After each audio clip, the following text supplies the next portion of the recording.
Hello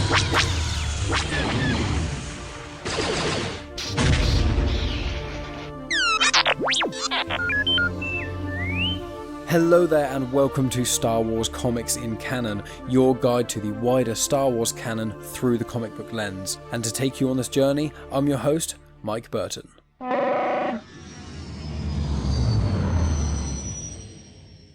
And so we begin episode 11, and this episode is all about the comic mini-series Obi-Wan and Anakin. So I want to preface this series by saying this is one of my favourite of the comic miniseries.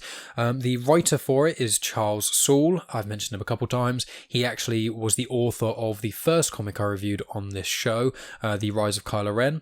He also did the Lando miniseries, which I'll be covering in a later episode. And he also did the second run of the Darth Vader comics, Darth Vader Dark Lord of the Sith, which is my favourite comic run of anything. And also he is currently doing the second run of the main Star Wars comics. So a couple episodes ago I spoke about the first arc in the first run of Star Wars comics that is set between episodes 4 and 5. The second run is set between episodes 5 and 6, which I'll be covering once there's a few more issues out, because at the moment there's only about 3 or 4 I think.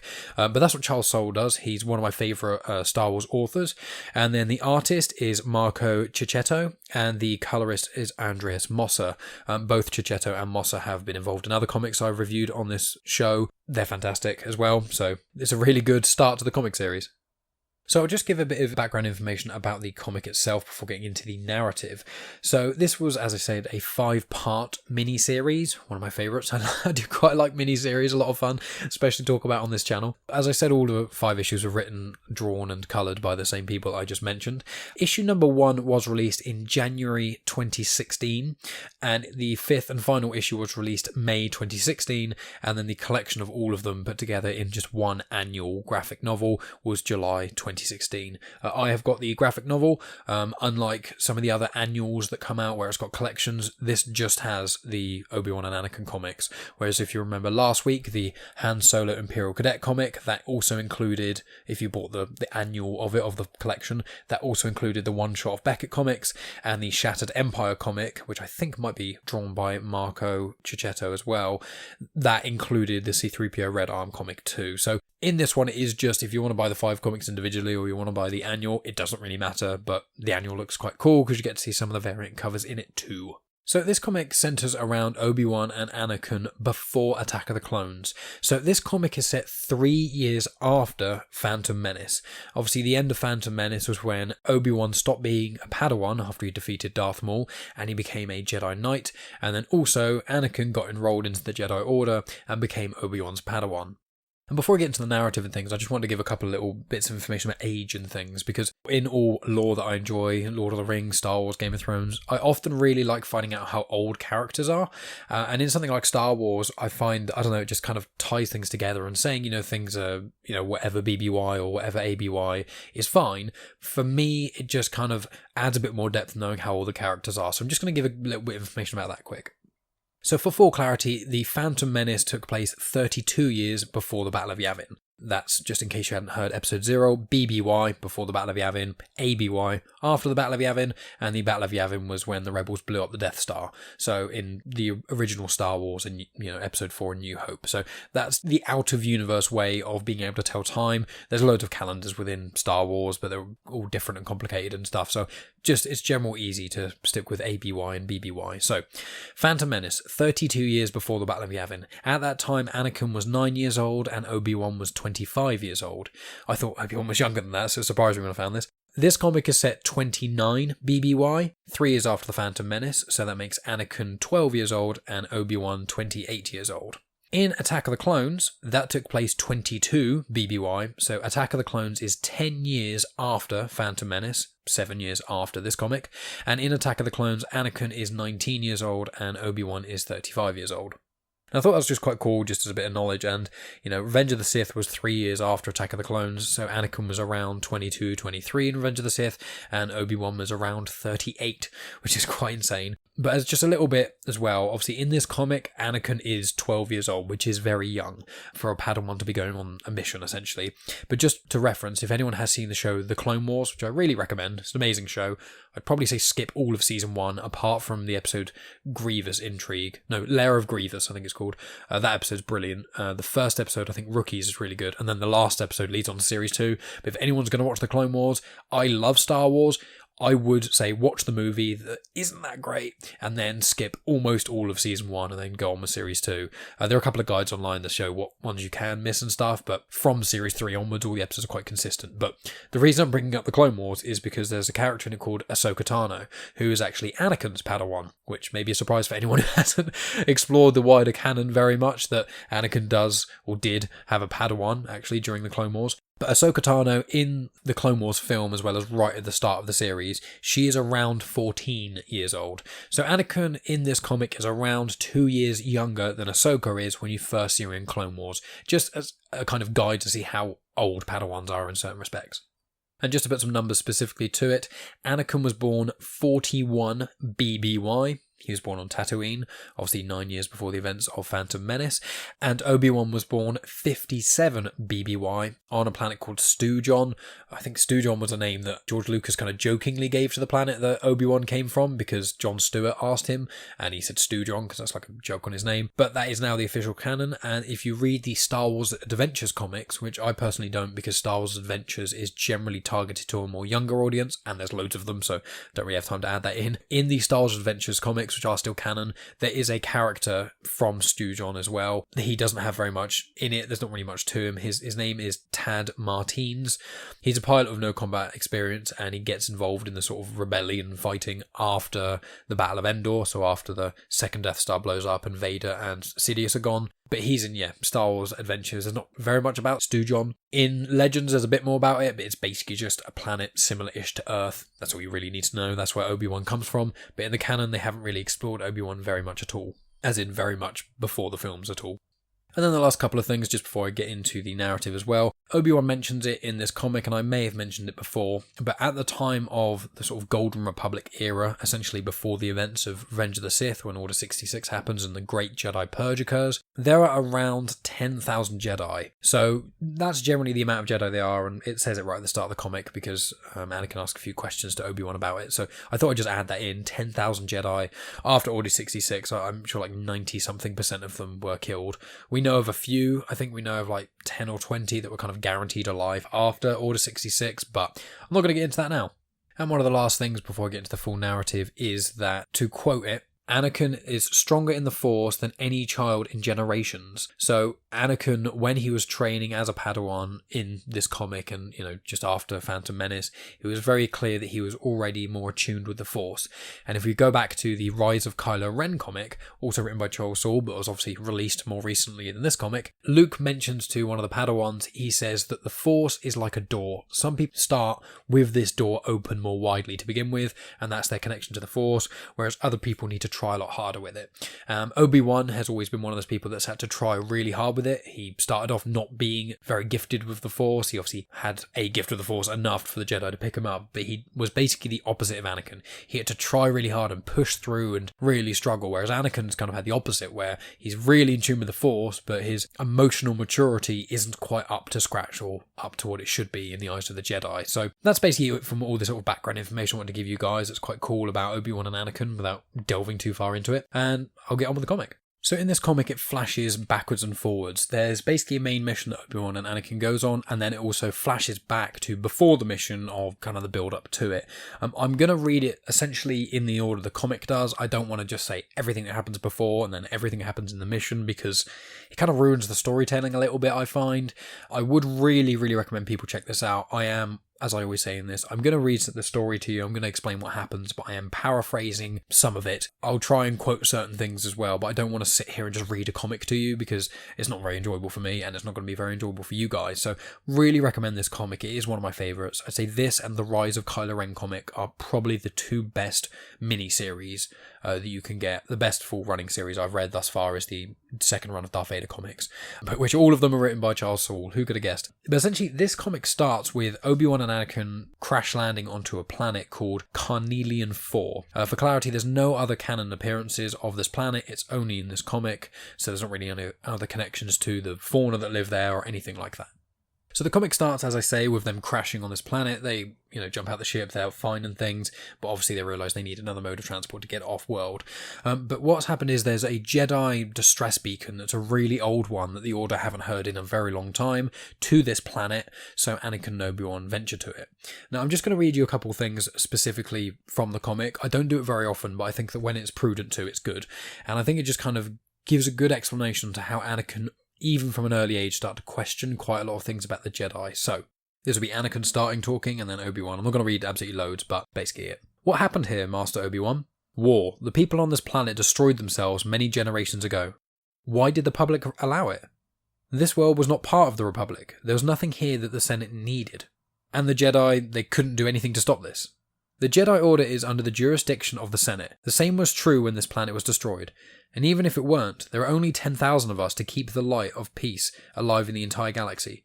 The Jedi can guide, we can teach, we can help people help themselves. We are not an army. If people are truly determined to write themselves out of existence, there is little we can do. So this entire world, all these people, gone just because that's the system. I don't like it either, but yes, the system is not perfect. Then the system should change. Perhaps someday it will, Anakin. So I just want to read that bit out, because normally I just paraphrase things, but that specific interaction is one of the first things you read in the comic. It shows that already Anakin is starting to question things, and it already shows that the Senate only really gets involved when it's out to their own interest. And obviously there's a bit of foreshadowing there, because, Obi-Wan specifically says, we are not an army. This is set about 7 or so years before the Clone Wars. So it just goes to show how much the Jedi lost their way going into sort of the Clone Wars and things, because all the content before the Clone Wars is always the Jedi saying, we're not an army, we shouldn't fight people, and a Jedi should only attack when it's on the defense, that sort of thing, and obviously that doesn't happen. Obi-Wan and Anakin then see this big airship. It's kind of like a Zeppelin sort of thing. So it's like a big, tubey balloon with like a carriage thing connected underneath it via ropes and things, flying across the sky in this big sort of chasm of rocks and fog and things, and that's crashing in front of them, and they say, we need to go help. And then Obi-Wan passes Anakin his lightsaber and says, of course, Anakin, but you can't help without this. Now Anakin says, Master, I meant what I said, and then Obi-Wan interrupts him and says, about leaving the Order. If that is truly what you wish to do, then I would like you to be alive when you do it, Anakin. Take your lightsaber, Padawan. So that's basically, as you can already tell, the flashbacks are going to go back and forth. That part wasn't a flashback, but the flashbacks start on the next page, and this is basically showing you what Anakin's thought process was about potentially leaving the Order. And this wasn't mentioned in earlier canon than this, but it just goes to show even further. When Anakin was only 12 years old, he'd only been training with the Jedi for 3 years, and already he's starting to question wanting to leave the Jedi Order. So it's not, even though in Revenge of the Sith it maybe doesn't show it as perfectly as it potentially could, no arguments there. When you get into the wider canon and things, it starts filling in the gaps a bit more. It does show that Anakin's character's always been kind of a bit resistant to the Jedi Order, and that's one of the many things I love about this comic. So in the flashback, Anakin's basically fighting this droid, this training droid. Mace Windu, Obi-Wan are watching, and one of them questions, like, what's that? And the droid changes into basically Darth Maul. So then it gets a double-bladed lightsaber for training, and Anakin starts to fight that. This is when he's 12, and he's doing a very, very good job of it. Mace Windu says, like, how did that sort of happen? And Obi-Wan's like, oh, he just asked quite a lot of questions about Darth Maul. I just thought he was being curious. Clearly he wanted to train against the droid, kind of set as Darth Maul, which is quite interesting. And then some of the Padawans are basically mocking Anakin, saying that he's a slave to his emotions, and just saying, yeah, he's just a slave. And Anakin gets pretty annoyed about it, and he basically pulls the lightsabers, ignites them mid-air, and aims them at them. And then he kind of realises what he's done as Obi-Wan jumps down. He's like, Anakin, stop. And he's like, oh, oops, sorry. Yeah, you're right. I am a bit of a slave to my emotions. I just get kind of angry about those sort of things. I do need to worry about those. I'm really sorry if I frightened you at all. And the Padawans are like, it's fine. We're just going to kind of leave now. And while that's happening, Palpatine watches and he says it's very impressive. And Palpatine's speaking to Mace Windu, and they basically talk about his education and things, because Palpatine says it looks like Anakin's training is far from complete after watching him, He says it's very impressive that he could fight the Darth Maul training droid, but, he needs more training to kind of help him deal with things when he basically threatened the Padawans with their own ignited lightsabers. And so Palpatine says to Mace, I may be able to help him and stuff, I felt a connection to the boy when I met him on Naboo a while ago. And then Mace Windu says, thanks, Chancellor, but, I'm sure Obi-Wan can handle it. And then Palpatine says, is young Skywalker a Jedi? The Jedi are under the Senate's jurisdiction, and as I am the Chancellor of the Senate, and then Mace Windu just looks at him and goes, of course, Chancellor. So Palpatine basically just flexes his power so he can get Anakin under his wing. It flashes back to, in air quotes, present day, when they're on the planet of Carnelian 4. This Zeppelin is being shot and is kind of falling down. Anakin and Obi-Wan basically see it and say they need to help. They use the Force to kind of slow it falling, and the people within there jump out. It's a young girl and an older woman. The young girl's called Kalara, and the older woman is called Mother Pran, and they basically immediately ask, are you opened or closed, to Obi-Wan and Anakin. They're like, we don't know what you mean, and it's clear that there's two factions fighting on the planet. Some are called open and some are called closed. Anakin and Obi-Wan say we're just Jedi. Mother Pran looks at Kalara and says, what's a Jedi? Which is quite an interesting thing, because quite a few people should have really heard of the Jedi by now in the galaxy. They've been around for, thousands of years. And essentially another Zeppelin airship comes by, starts shooting at them. They try and get into cover and things, and then Obi-Wan goes pretty badass and basically goes up and attacks it. He manages to bring it down, and as the person is about to fall out of it, he then saves this other person as well. Then they're on this sort of ice platform, Obi-Wan, Anakin, this person they've just saved, as well as Mother Pran and Kalara. And then it turns out this person they've just saved is called Greca, and he is a closed. So you've got the open Kalara and Pran and the closed Greca. They basically start yelling at each other and threatening each other. They pull out their firearms. Anakin's in the middle and immediately swishes his lightsaber, slices all their weapons in half. They then pull out knives and still try and go at each other. And then Obi-Wan uses the Force, pulls away their blades and tells them to stop. Obi-Wan says, basically, I'm going now, see you later, come on, Anakin. And then the three individuals left all say, well, you're basically going to leave us to die here. You've destroyed the airship. We can't get back now. What are we going to do? So the Jedi agree to take the trio to safety, essentially, after they squabbled and then said, okay, fine, we'll work together. It turns out the two Zeppelin airships that were broken, one of them, the balloon part was broken, and the other, the sort of carriage part was broken. So they basically say, well, why don't we just put them together? Or rather, Obi-Wan and Anakin suggest that. They both are basically like, no, a closed thing would never work with an open thing, and there's this kind of pettiness where they're just refusing to work with each other in any way. Anakin and Obi-Wan basically get to convince them, and they're going to repair the ship. Before they get to the ships and get to sort of sort things out, these things called corpse leeches come out. They're not mentioned in the wider canon, but they kind of look like zombies, but mixed with sort of fish people. It's kind of hard to explain, but they basically aren't very pretty. And they're essentially mindless corpse eaters, essentially. And Obi-Wan says that they're mindless, they're just animals going on instinct. Look, let's try and use the Force and we'll calm them down. We don't need to kill these. They're not malicious, they're not evil, they're not trying to kill us, they're just on survival.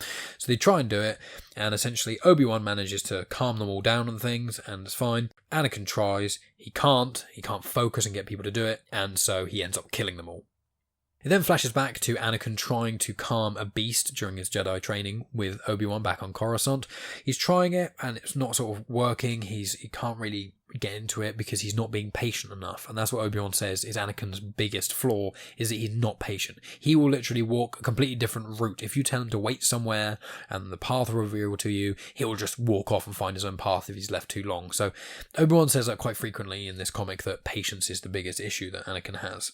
And then Anakin's basically on Coruscant, he's failing to settle down this beast, and he says, well, we can come back to this later, but someone has summoned you, and it's Palpatine. So Obi-Wan and Anakin go to Palpatine and speak to him and things, and Palpatine says he has a sort of errand to run. Obi-Wan says, okay, that's fine, I can come with you, and Palpatine's like, no, I want to take Anakin. And Obi-Wan's like, well, I'm a very experienced Jedi. Anakin's not quite ready for, that sort of thing. And then Palpatine says, nonsense, I'm actually really capable of handling things myself. There's not going to be any danger of any kind. I just thought there's a few things he could learn. He'd come with me, I'll get him back before the end of the day. He won't miss out on any studies. It would just be quite a cool thing to do. So then it goes to one of Coruscant's subsurface levels, 2685, if anyone's interested, which anyone who knows about Coruscant it's a planet which is basically with 1 trillion people on it. It's one of the main planets in the prequels. It's where the Jedi Temple is. It's where the Senate building is and things. And the higher up you are, the more rich and wealthy it is, and then you go basically down underground through various levels of it. And from what I can understand, from what I've read, it's basically the further down you go, the more poverty-stricken you are. In fact, Palpatine says at one point in here that the most valuable resource on Coruscant is actually the sky. So saying that, you know, people at the depth don't even see the sky, they don't even get to see that, whereas people at the top, you know, kind of take it for granted. So Palpatine's taking Anakin around these sort of, not quite slums, but it's like, you know, almost like a dodgy neighbourhood. That's basically where they are. And they're talking around, and Palpatine's saying about how the previous Chancellor Valorum, who is shown in Phantom Menace, basically saying how, you know, he's useless and that sort of thing. I want to clarify, in Phantom Menace is when Palpatine became the Chancellor. So he's basically talking about Valorum being useless and things, and how when because he's now the Chancellor, Palpatine goes to the depths and sees the people and things. He wants to kind of experience what's going on down, even in the depths. He doesn't like being up high and there's, in air quotes, throne in a sense. And he also says about there's a lot of darkness down here, and he wants to try and balance out some light. So what he often does is he comes down here in disguise, and to quote him, he tries to do some good. And then it goes back to Carnelian 4. Anakin and Obi-Wan are talking in the back of the ship, saying, just see how quickly they changed their minds when we said about the reason that they were there, and how it was quite a bit odd, so maybe keep an eye out on that. And then, yeah, Anakin says, oh, they're just like us, and then Obi-Wan's like, oh, I don't really see that at all, you know, we may have some issues from time to time, but we're master and student. And then Anakin goes, no, master, us, the Jedi and the Sith. And Obi-Wan just kind of looks at him for a moment and then just says, we'll remain watchful and trust in the Force, and then kind of changes the subject. So already there, you're like, oh, Anakin's already questioning and asking questions about the Jedi and the Sith, and Obi-Wan doesn't do what Qui-Gon probably would have done, which is talk to him about it. Frankly, he kind of glazes over it, which is one of the problems with Obi-Wan as a master. He's one of my favourite characters in Star Wars, but it's very clear in the prequels he is not the best suited master for Anakin. Qui-Gon potentially would have been. Qui-Gon may have changed the events, but that's not the canon. So on the ship, they've been on for a while, it's been moving and things like that. And what happens is that Obi-Wan and Anakin spot something, and the rest of the crew also spot it as well. And it's this box tied to like a kite. So what happens is Mother Pran and Greca go and grab the gift, and while it happens, Mother Pran says to Kalara, the young girl, says, look, stay back, it's not safe. And so they're trying to get this box thing. They open it up, it just looks like a sort of shiny coin thing. They say it's junk and chuck it out. While they're looking at that and things, Anakin asks Kalara what's sort of going on and things. Is that a sky gift, which people keep talking about? And Kalara says no, what actually happens is that things fall from the sky, often ships and things like that. If you can salvage them and there's stuff in them, there's like a sky gift. And she says that Anakin's a sky gift because it's, you know, a gift from the sky, something positive. But the majority of the time, things that come from the sky are just junk and useless. So a sky gift is like a good way of talking about a thing that came from the sky. And she says that what they probably found they may think is junk, but that she thinks these things are quite cool. And she shows Anakin this little sort of similar looking, it's like a giant gold coin, but it's kind of like purpley in some way. It looks quite cool. And she says, look, keep this away, because if they found I had it, they'd get rid of it. And I really like this sort of thing. And she says, you know, it's a beautiful little thing. And Anakin's like, why can't you keep it? And she's like, because they say I can't. So it's like a bit of a, okay, why are they doing this sort of thing? So then it flashes back to Palpatine and Anakin in this sort of dodgier place. They go to this bar and they start speaking while they're in there. Obviously they're in disguise and things for full clarity. And essentially Palpatine's talking to Anakin about how it's corrupt and things there.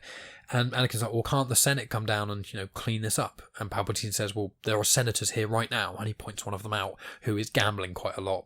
And he basically talks to Anakin about it, and eventually Palpatine basically says, it's a shame we can't do anything to kind of catch the senator in action. Maybe we could sort of do something about it. And then it cuts back to Carnelian 4. Sorry, I keep saying Carnelian. It's quite hard flashing backwards and forwards between the things without giving too much detail, and it's making my brain hurt, so sorry about that. But yeah, back on Carnelian 4 with Obi-Wan and the guys all on the airship. Anakin's basically tweaking his lightsaber, and Kalara says, oh, what are you doing? And he's like, oh, I've just got a gift for fixing things. And she's like, oh, really? And speaks to Mother Pran. Mother Pran goes over to Anakin, passes him this weird ball thing and says, look, it's broken, can you fix it? And within moments, he's already fixed it. And she's like, what? No one's been able to fix that. What on earth?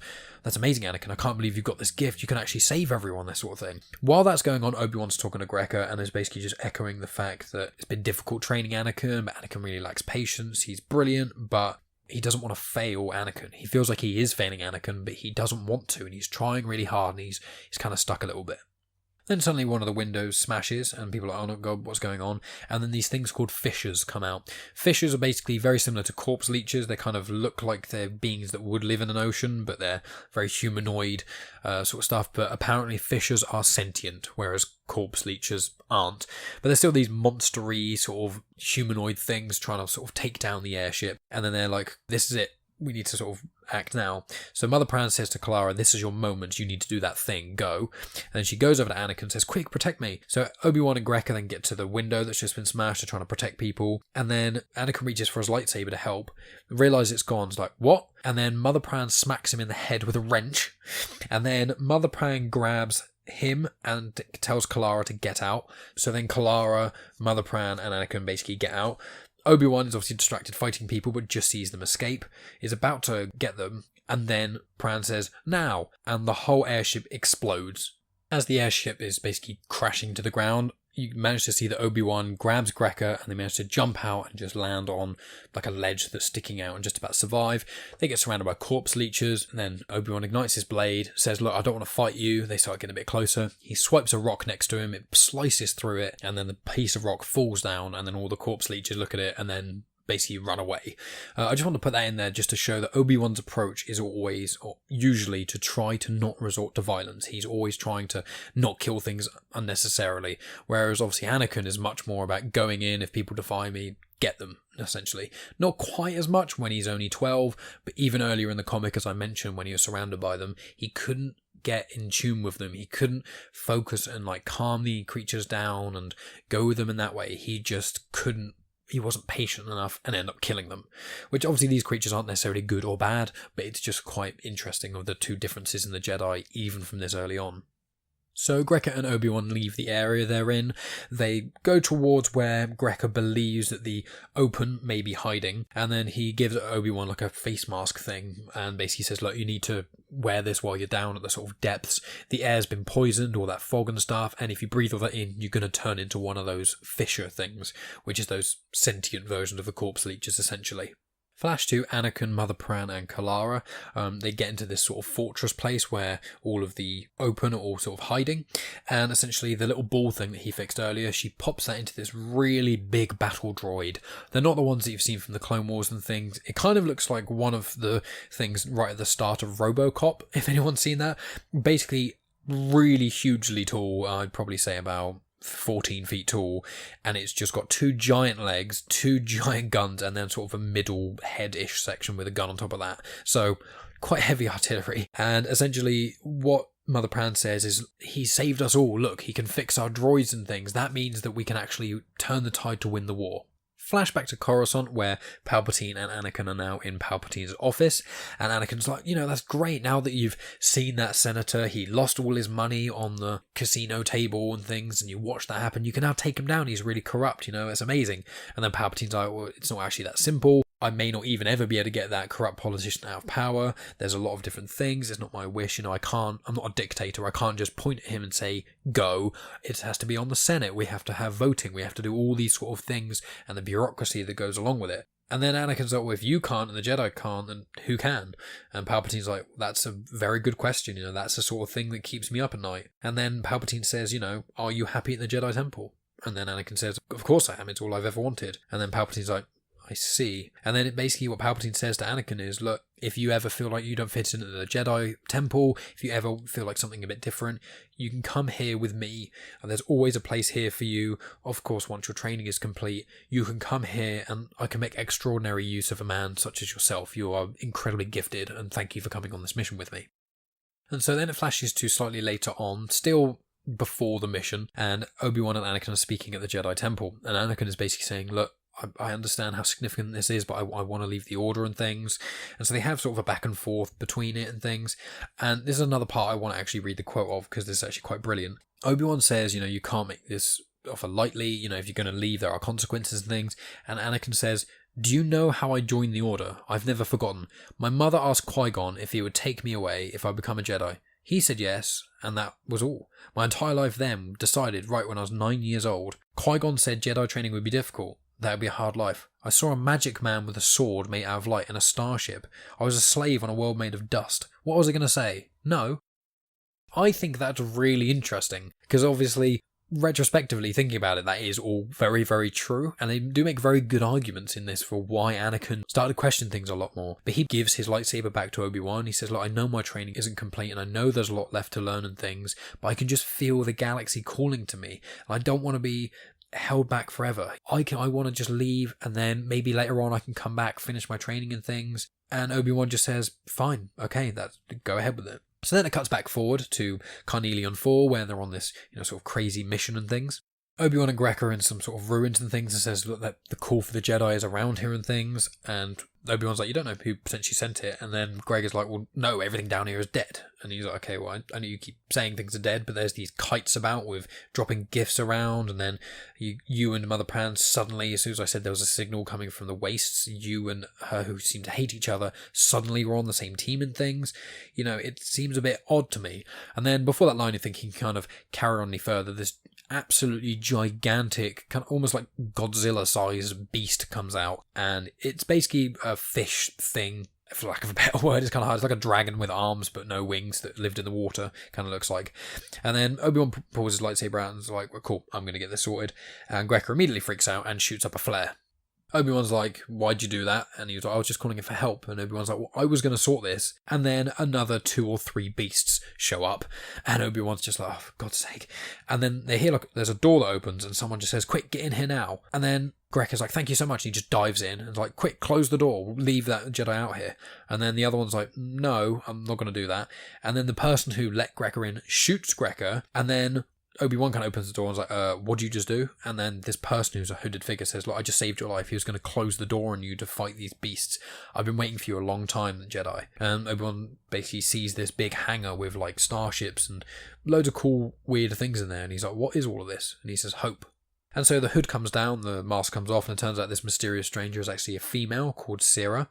And essentially she says, this is the remnants of the old world. This has got a lot of cool things. And he's like, oh, so you've been sending the kites up? And she's like, yes, I've been trying to show people, mainly the youth, what the world used to be like. And it's not all about being in this open and closed war and things. And so Obi-Wan's like, oh, so you sent the message for the Jedi?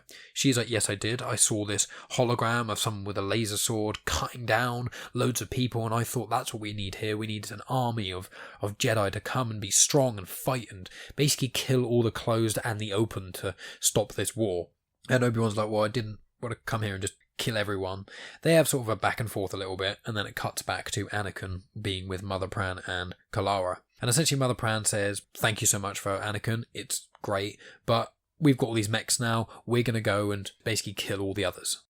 And while this is happening, there's like a little speech bubble thing coming from Sira, who's talking over it essentially, and saying that the only thing that the open and closed hate more than each other is me, because she's nicknamed the Scavenger, and she's the one who's been trying to remind them of there's life outside of the war, trying to send these pieces of art as propaganda to try and get the youth to kind of understand there's a bit more to life than war.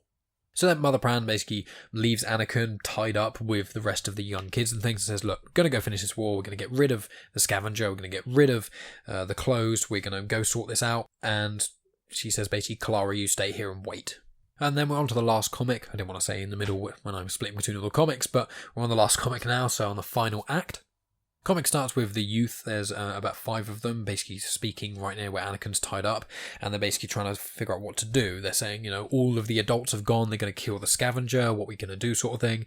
And Anakin basically says, look, we should try and save the Scavenger. My Obi-Wan's over there, he's gone to find the Scavenger, he's not going to kill him, and they may all kill my master. Can't let that happen, but also we shouldn't kill the Scavenger. One of the youths is like, well, who are you? What do you have to say? Why should we spare the Scavenger?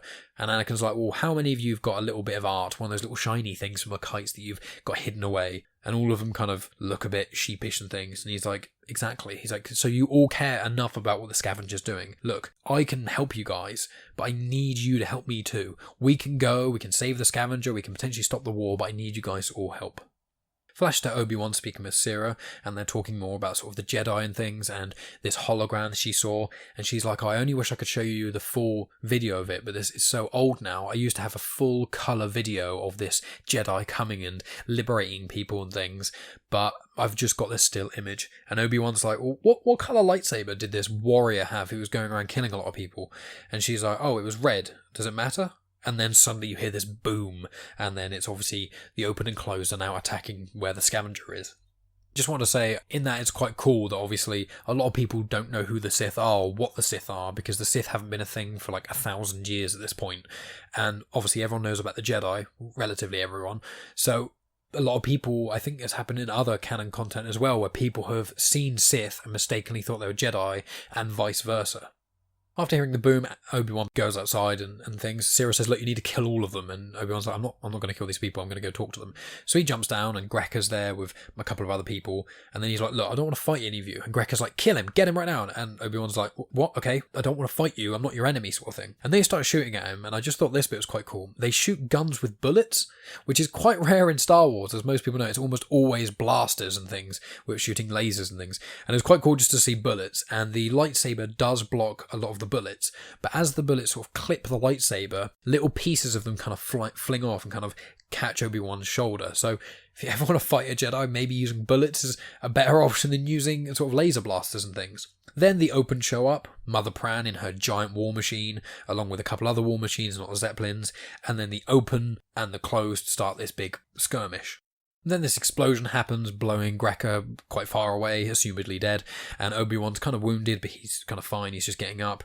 And then the Mother Pran in this giant war machine thing looks at Obi-Wan. He's like, Mother Pran, where's Anakin? And she just doesn't respond, aims at him, says fire, and as the gun starts to fire, Anakin swoops down in a speeder and gets at Obi-Wan.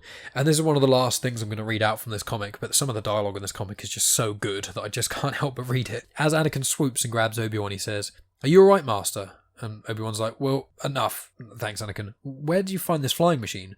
Oh, I didn't find it, Master. I built it. And then Obi-Wan says, of course you did. And I just love that. It's just that little, I thought that was just brilliant. Then as Anakin and Obi-Wan are going off, they're saying we need to find some way to communicate or something off-world. So they go and find this sort of communication array, which is inside Cira the Scavenger's sort of warehouse, essentially.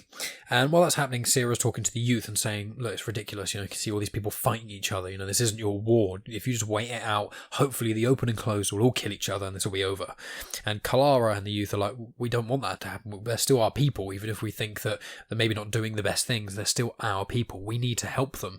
We don't want to be a part of this war, but that doesn't matter. We're still a part of it anyway, so we need to go ahead with it. And so they basically zoom off, and Cira's like, what? And then right when everything starts to get sort of really bad and you think, oh no, the youth are going to die and all this sort of stuff, you hear this sort of big rumbling and everyone's like, oh my god, look at the sky. And then loads of Republic ships come down and say, look, stop fighting, stop all hostilities, And then people are like, oh my god, look, it's a sky gift. And then essentially what happens is Obi-Wan speaks to Anakin and says, look, I spoke to the Republic and they've basically come down here. They're going to try and clear some of this toxic fog and things. And while they're doing that as well, they're going to stop the Open and Close from fighting each other. Hopefully that'll be just enough time to stop the wars going on so people can actually talk about things. And maybe that will stop the conflict on here. And Anakin's saying, the Order just believed you, They just believed you, Obi-Wan Kenobi, that all this is going to happen. And Obi-Wan says, the Republic didn't come here because me, Obi-Wan, did it. The Republic came here because a Jedi called them. Being a Jedi is not just about power, or even our lightsabers and skill with the Force. It's about connection. It's about being part of something bigger. I am stronger as part of the Jedi Order as I ever could be alone. And in that, he says to Anakin, the road lies before you, Anakin. Would you like to walk it alone? And Anakin says, no, Master. I'd like to walk it as a Jedi, if you'll show me the way. Which is a really nice way for the comic to end. It's just like a real cool thing. But there's one little flashback that happens a tiny bit before that I want to just end it on, which I thought was quite cool. And essentially it's Yoda and Obi-Wan just speaking about what's going on with Anakin, and Obi-Wan saying, I don't know where I've failed him. I've tried to teach him my best. He does belong here. It's just, he's not ready. He's too young. I don't know what to do with him and things. And Yoda says, look, we knew this was going to be difficult, but I believe in you. You can kind of do this and things. And Obi-Wan's saying, but he wants to leave. What can I do? How can we do anything about this? And Yoda says, look, there's one last mission I want to send you on. If you can do that, maybe it'll sort it out. But he says, and this is the last quote I'm going to read out direct, if after your return Anakin still wishes to leave us, then released he shall be. Jailers the Jedi are not. Which is quite a nice little quote, but also Yoda says, what happens if he leaves? What are you going to do? And Obi-Wan says, I'll have to leave the Order. Obi-Wan says, I'll have to leave the Order and continue his training outside the Order. I said to Qui-Gon his dying wish was for me to train Anakin. If we leave him by himself, who knows what could happen to him? He needs someone to be there as a guide of some sort. And Yoda says, I agree with you completely, but the Jedi Council probably won't, just to warn you. And Obi-Wan says, well, I guess that's that. I mean, if the Order don't agree and they don't want to help train Anakin outside of it, then me and Anakin together will just have to completely leave the Order, and that'll be that. And Yoda says, understood, but we'll see what this mission holds. And that's essentially how the comic ends. And I just love that. I loved that in this comic it shows that Obi-Wan would have left the Jedi Order to continue to train Anakin due to the sort of dying wish of Qui-Gon, which just shows how much he respected Qui-Gon, but also how important Obi-Wan knows Anakin is. And Obi-Wan is very much quite into the rules and things. Quite a lot shown in the films and things. He's not much of a rule breaker, but just showing he would leave the whole Order just to train Anakin is just incredible. And the fact that Anakin was thinking about leaving the Order so early on is also really interesting for the characters. So anyone who likes the prequels, I like all the Star Wars films, not going to split hairs over XYZ, but I like all of them for different reasons. And I think the prequels have got some of the best storytelling in, but executed not the best, to be honest, but the Clone Wars, in my opinion, redeemed a lot of it. So if you're a fan of some of the prequels, but some of the storytelling isn't ideal, really, really recommend this comic. It is an amazing guide to really help understanding the relationship between Obi-Wan and Anakin. It's a really cool story. There's a lot of action scenes in there that I kind of glazed over. There's a lot of dialogue I glazed over as well that adds a lot of flavour text to it. But as I said, I don't want to read everything out verbatim. I just want to give you a gist of the story. So if you don't want to read it, you still have an idea of the canon context. But if you do want to read the story, you can still get a lot out of it. That's basically it for me, guys, because I've been talking for quite a while here, so I'm going to leave it at that. I really appreciate all you guys checking this out. I haven't figured out what I'm going to be doing next week, in all honesty. Obviously, I said monthly I'm going to try and do that Star Wars run of comics, so I'll probably do that a little bit later down the line. So I haven't really thought of what I'm going to do next week, to be blunt. So I will figure that out and it will be a surprise for you guys next week. I've got my other show, Genuine Chit-Chat. I have a different guest on every week, so be sure to check that out. The recent ones with Max and Dave. Max of Mandatory Marvel and DC, Dave of Comics in Motion.